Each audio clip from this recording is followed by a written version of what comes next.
Assalamualaikum warahmatullahi wabarakatuh. Halo semuanya, semoga masih bersemangat untuk mengikuti materi kuliah statistik deskriptif. Kali ini yang akan kita bahas adalah mengenai Z-score atau nilai standar. Ketika Anda melihat gambar ini, mana menurut Anda yang lebih hebat? Apakah seorang lifter, seorang angkat besi, atlet angkat besi yang mampu mengangkat berat berkali-kali lipat dari berat badannya, atau apakah seorang pelari cepat atau sprinter yang bisa menempuh jarak 100 meter dalam waktu yang sangat cepat? Nah, pertanyaan-pertanyaan seperti ini itu seringkali ada di dalam kehidupan kita sehari-hari. Jadi contohnya misalnya, apakah Anda lebih memilih untuk menjadi orang yang cantik atau yang ganteng, ataukah orang yang pintar, atau apakah orang yang kaya?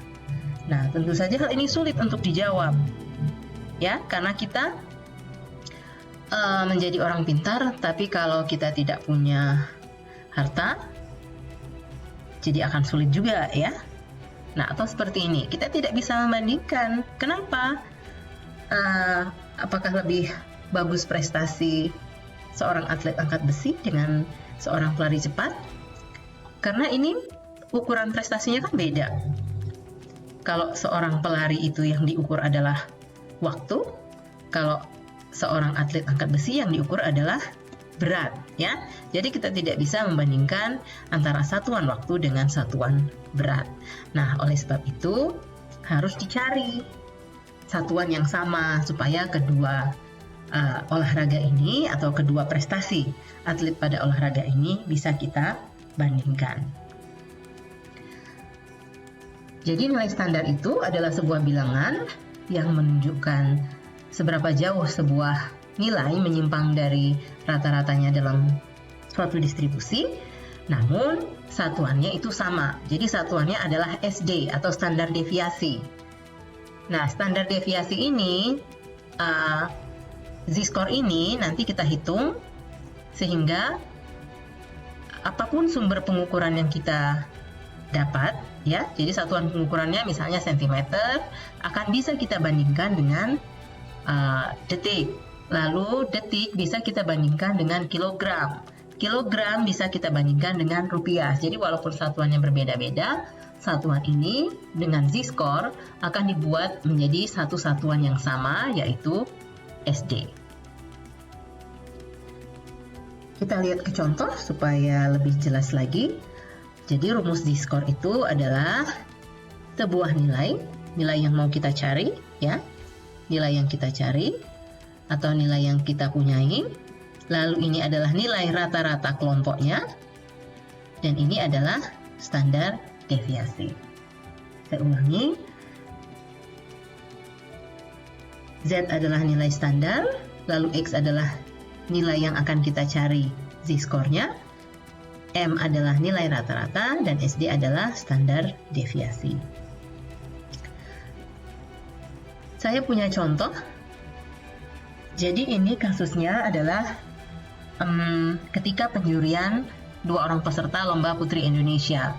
Biasanya kalau di dalam Lomba Putri Indonesia ada beberapa kriteria yang akan dinilai, ya. Jadi yang pertama, kepribadian. Yang akan kita bandingkan adalah nilai dari 2 orang peserta A dan peserta B, ya. Yang pertama kepribadian. Untuk A skornya 20 dan B skornya 18. Nilai rata-rata kelompok, jadi rata-rata ini didapatkan dari seluruh peserta yang mengikuti Lomba Putri Indonesia, ya. Dan standar deviasinya itu sama dengan 3. Jadi angka ini biasanya kalau di dalam soal itu sudah diketahui. Lalu yang kedua intelijensi A 109 dan B 114, ini rata-rata dan standar deviasi kelompoknya.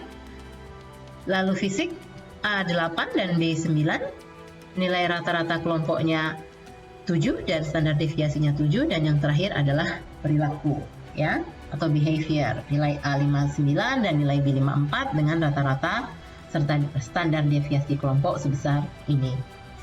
Nah, biasanya ketika sudah ada nilai seperti ini langsung ditotal, ya, ditotalkan.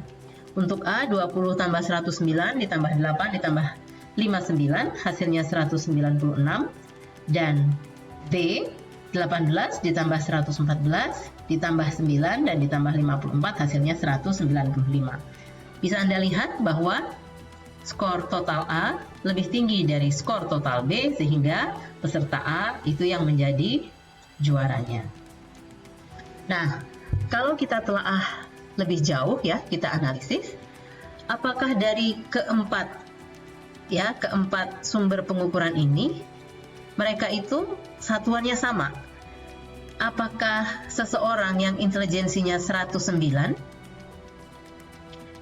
ketika angka 109 ini kita letakkan di penilaian fisik, apakah memiliki arti yang sama? Orang yang fisiknya misalnya 109, itu seperti apa orangnya? Lalu misalnya angka 8 kita letakkan di intelijensi, padahal kan satuan intelijensi itu kan rata-ratanya adalah 100 ya. Jadi kalau orang punya intelijensi sebesar 8, bagaimana intelijensi orang tersebut? Berarti intelijensinya sangat rendah, ya kan? Nah, makanya ini menunjukkan bahwa masing-masing nilai di antara keempat sumber pengukuran ini itu dia tidak setara. Oleh sebab itu, harus kita ubah dulu ke dalam z-score.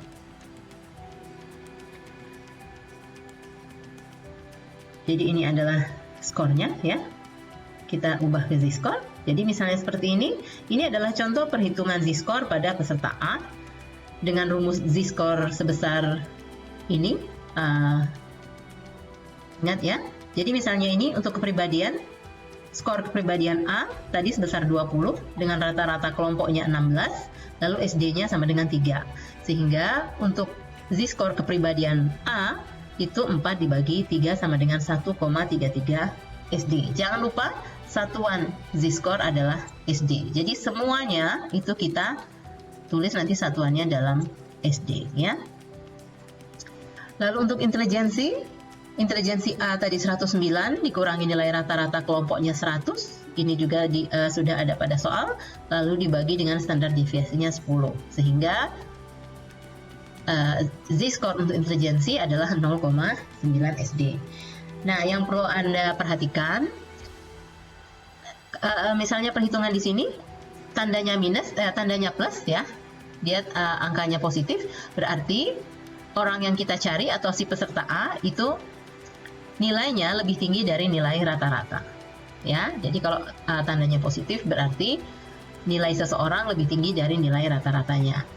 Namun misalnya Anda nanti menghitung lalu diperoleh nilainya minus, misalnya minus 0,6 SD ya, misalnya seperti ini. Tanda minus ini menunjukkan bahwa orang tersebut memiliki nilai di bawah rata-rata kelompoknya. Sehingga ketika kita menjumlahkan, nilai minus ini akan menjadi pengurang ya. Saya teruskan untuk nilai fisik 1 SD dan nilai perilaku 1 SD ya. Jadi ini sudah kita cari dengan menggunakan rumus z-score. Nanti Anda silahkan coba untuk peserta B ya.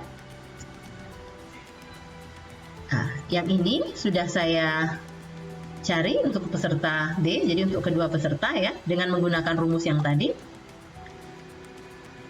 Untuk yang B, kepribadian 0,67, intelijensi 1,4, fisiknya 2, dan perilakunya 0,5 ya. Sehingga karena satuannya semua dalam SD, berarti mereka sudah bisa kita total.